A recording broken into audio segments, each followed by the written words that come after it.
Hello, class, and welcome to our 14th lecture series on international finance. And I'm your instructor, Jamal Haither. So, uh, we are going to announce that our final exam is going to be on 30th of December, same during the class, right? So please don't book anything on this date. You still have one more day, 31st of December, to plan your New Year holidays and all the stuff, gathering whatsoever. Please don't book on 30th of December. Okay? Okay, so let's start a quick review regarding our last chapters that we talk about.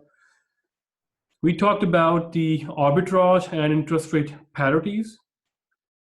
So in our previous lecture, we talked about the arbitrage. The parities we already did in our lecture number 12. So the international arbitrage, it is defined as the capitalizing on discrepancy in the quoted price by making a risk-less profit. So remember, when you hedge, you still have risk. You minimize the risk or you lock the risk, right? So for example, risk is 20%. You cannot afford more than 20% risk, 22% or 23%. So you lock the risk on 20%, right? So this is called hedging. In hedging, there is risk, but you lock the risk. But in arbitrage, there is no risk. That's why we call this arbitrage, means risk less profit, right? So sometimes arbitrage are necessary. Why? Because if there is arbitrage, then market will go towards efficiency.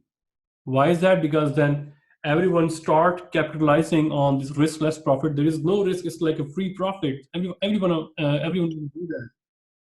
So when everyone want to do that, then this opportunity is exploited, and markets respond to the change, and market will back to its normal or its original point. We call this realignment, right?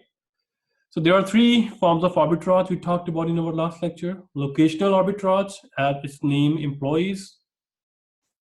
Locational arbitrage, buying a currency at the location where it is cheap and immediately selling at another where it is priced higher. So it is a matter of seconds, right? There are some softwares who constantly find these kind of arbitrage. If their opportunity comes, maybe this opportunity or window of this opportunity maybe lasts for 5 minutes or maybe 7 minutes or maybe a half day, whatsoever, right?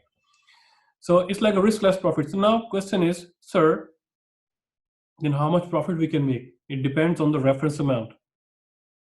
So earning 5% on $100 is just 5 rupee or $5.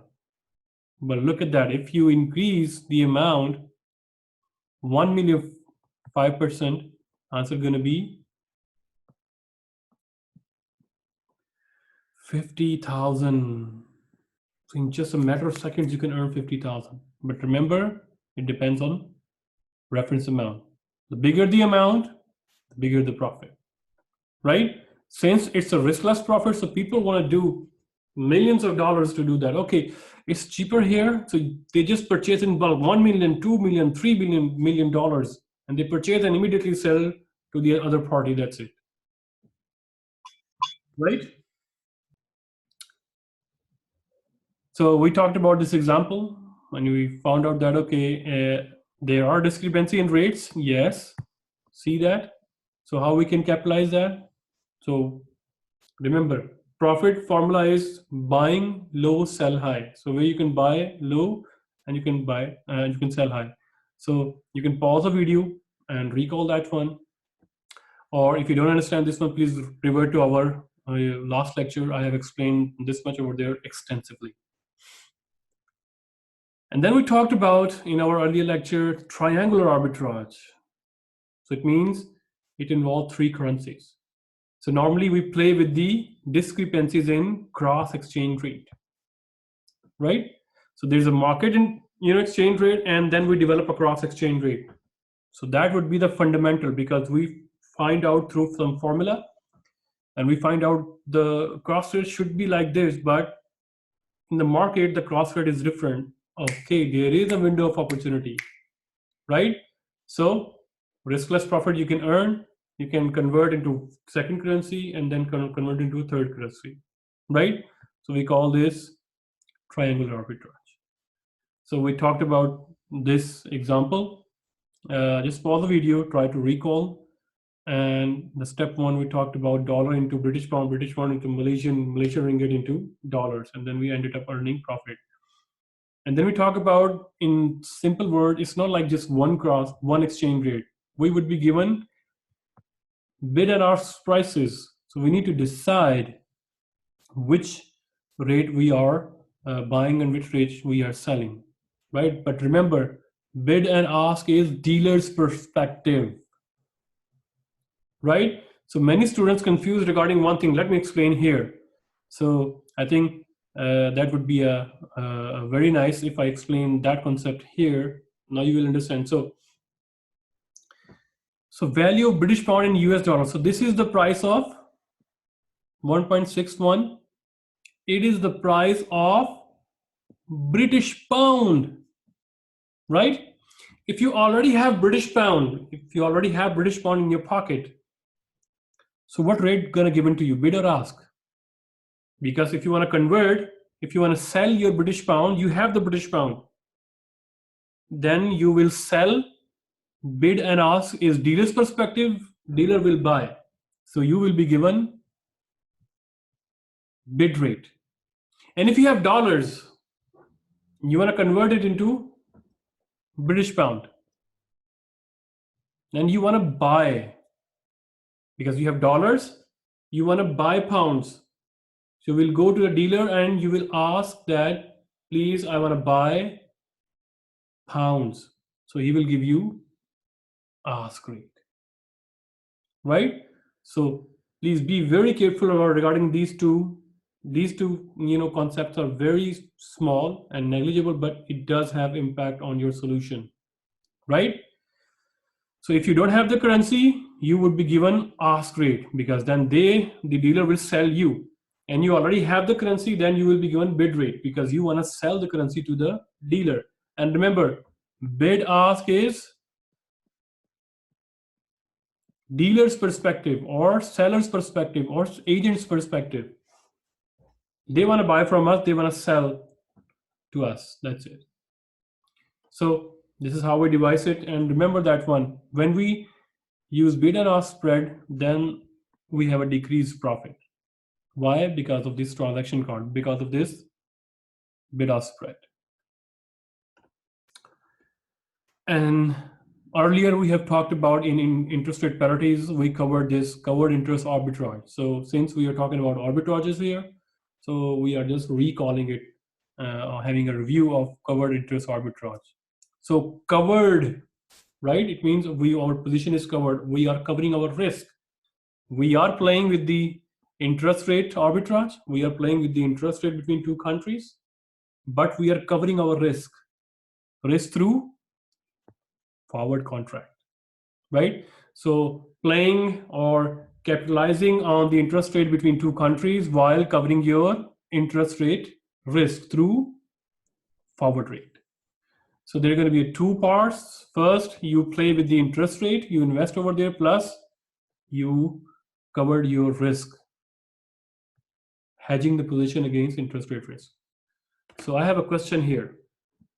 So I'm going to give you 5 minutes.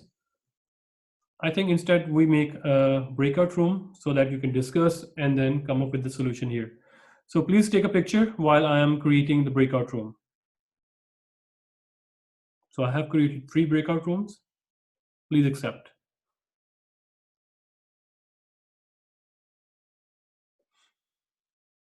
So 5 minutes, please solve this. So those who are watching the online lecture, I'm going to be pausing video right now. So we will be resuming recording, and then we will be comparing the answers. Okay, class, welcome back after the breakout room activity. So what is the answer here?